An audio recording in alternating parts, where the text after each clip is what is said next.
Club Entrepreneuriat. Un patron, c'est qui? Chers amis, bonjour. Nous avons pris soin d'adjoindre au mot patron la question c'est qui, pour la simple raison que le mot patron se rapporterait à un objet de couture si la question était c'est quoi. Ainsi, dans le cadre de cette publication, nous nous intéressons uniquement à l'humain. Dans un discours familier, ce terme a plusieurs acceptions. On lui trouve des équivalents dans la plupart des langues parlées sur la planète Terre. Cependant, il faut noter que son sens a beaucoup évolué dans le temps.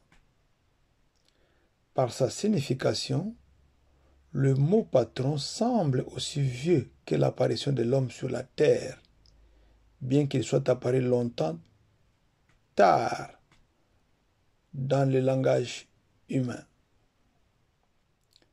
Il porte globalement le sens d'une personne qui profite du travail d'une autre moyennant une rétribution couramment appelée salaire. Mais nous verrons que même le salaire payé ne suffit pas comme base de définition. Néanmoins, au Moyen-Âge, un seigneur avait le statut d'un patron vis-à-vis de son esclave. Sa signification a donc fait du chemin jusqu'à se détacher de la condition d'existence d'une relation de travail. Dans la société actuelle, tant que tu payes tes gens, ces derniers et même leurs semblables te considèrent ou te traitent comme un patron. Ainsi, les patrons d'un ami, d'un voisin ou d'un habitant du quartier ou de la cité où l'on vit est communément qualifié de patron par la communauté.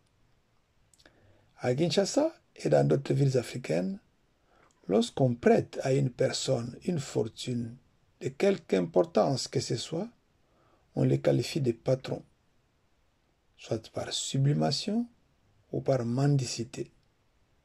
Mais dans une relation verticale, l'initiative de considérer quelqu'un patron ne vient pas seulement du faible financièrement. Elle peut émaner du fort dans un appétit de reconnaissance ou de dominance. Ainsi, en République démocratique du Congo, un musicien s'est adjugé lui-même le titre de Grand Mopao, qu'il faut comprendre comme grand patron. Cette appellation lui a définitivement collé à la peau puisque les Congolais le désignent généralement ainsi. Cependant, compte tenu de la difficulté à trouver une signification unique au patron, nous nous autorisons à poser la question suivante. Un patron qui est-il au juste? Ce qui nous pousse à faire une rapide revue de littérature. Selon le dictionnaire Larousse, un patron est une personne qui dirige un service, un organisme et commande à ses employés.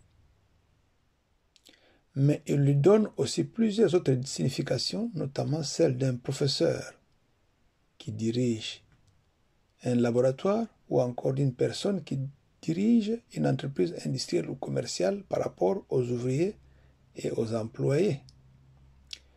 Il peut aussi signifier un professeur qui dirige la thèse d'un étudiant ou encore un saint qui protège un territoire. D'ailleurs, ceux qui fréquentent les catholiques ont entendu au moins une fois l'expression saint patron. Kolboum, en 1984, a attesté qu'au 19e et 20e siècle, l'usage du mot patron dépassait plus ou moins tous ses autres synonymes, chef d'entreprise, chef d'établissement entrepreneur, dans la mesure où il a eu droit à la naissance de ses propres dérivés que sont patronat et patronal.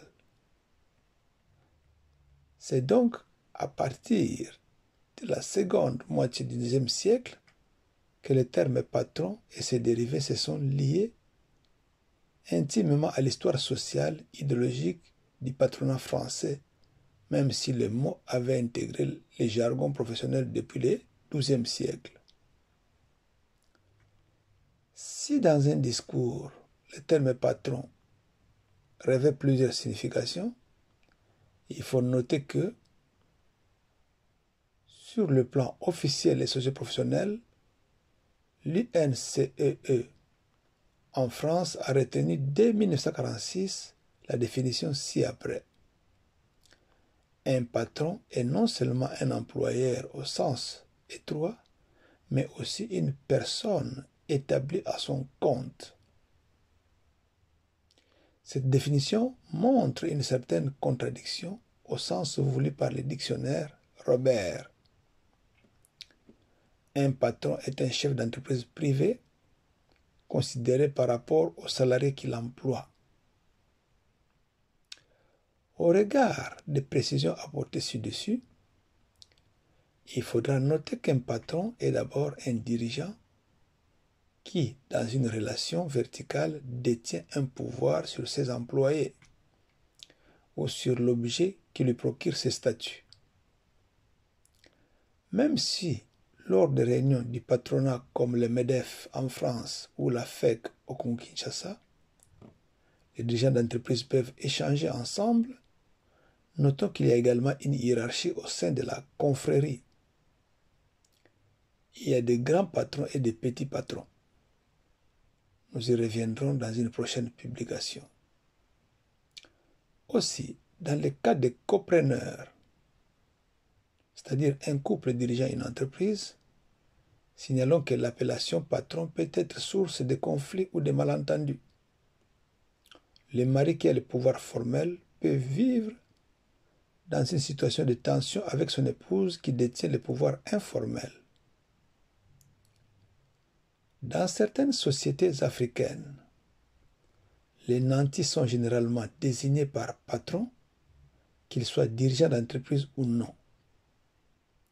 Ainsi, les ministres appellent leur président de la République patron, les enfants de la rue appellent les personnes qu'ils mendient patron, et la femme de ménage, le majordome, le lavandier appelle le chef de ménage papa, peut-être à raison puisque étymologiquement, patron vient de pater. Aujourd'hui, dans certaines entreprises, les employés préfèrent désigner leurs dirigeants, entrepreneur manager par boss. Cette expression est aussi courante dans les entreprises canadiennes, manufacturières ou dans les usines. Les contremaîtres aiment bien se faire appeler boss, surtout lorsqu'il faut prendre une décision concernant la direction d'une activité ou la sanction à administrer à un subalterne, ce qui met à mal l'étanchéité de la frontière entre le vrai patron et son contremaître. Notre analyse montre que depuis son apparition dans le langage, le signifiant patron peut revêtir plusieurs sens selon le contexte de son utilisation et qu'au niveau de chaque pays, les dirigeants devraient faire un effort de trouver une définition unique et officielle en vigueur sur leur territoire.